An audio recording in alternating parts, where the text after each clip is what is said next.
लक्ष विचलित करून मला वाटते त्यांनी काल जे बोलले त्यामुळे आम्ही 15,000चं लीड वाढलेलं आपलं.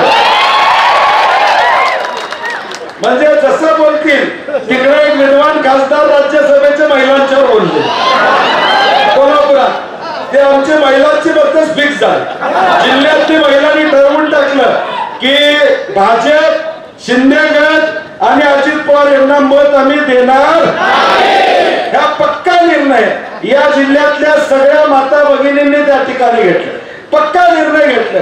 आणि म्हणून हे सगळे जे वक्तव्य करतायत हे स्वतःचा खड्डा खणण्याचं काम त्या ठिकाणी करतायत. आणि त्या खड्ड्यात त्यांनी खणलेल्या खड्ड्यात आपण फक्त धक्का द्यायचा विषय. लई काय करायचं नाही. ती पोचल्यातच तिथं आता लई काय तुम्हाला खटकष्ट करायला लागणार नाही. आता करेक्ट कार्यक्रम होतोय 20 तारखेला. आता फक्त जरा धक्का द्यायचा.